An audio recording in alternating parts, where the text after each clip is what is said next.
China has started its first high-speed train operation since August 1st, 2008. Since then, China has rapidly expanded its high-speed rail network across the country,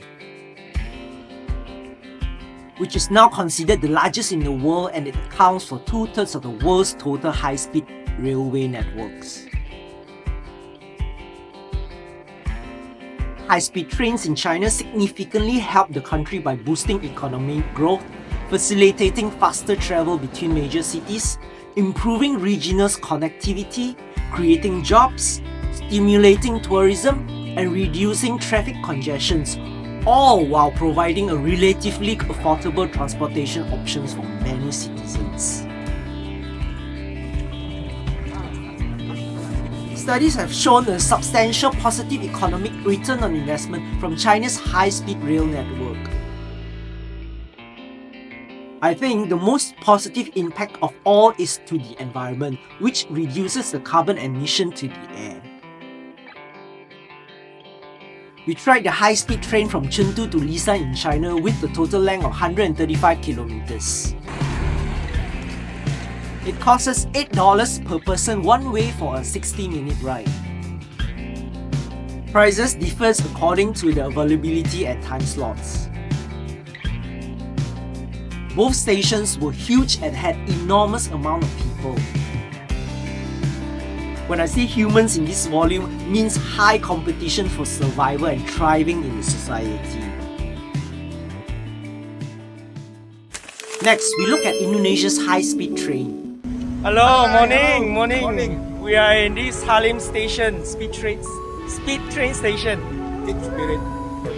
Yes. The first of its kind in Southeast Asia, and had its first launch in October 17, 2023.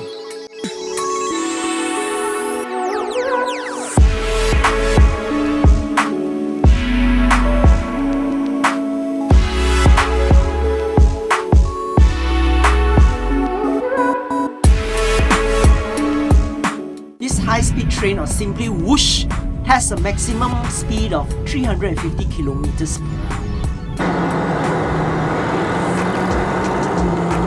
It operates between Jakarta and Bandung, reduces time travel from over 3 hours to just merely 40 minutes, covering the distance of 143 kilometers.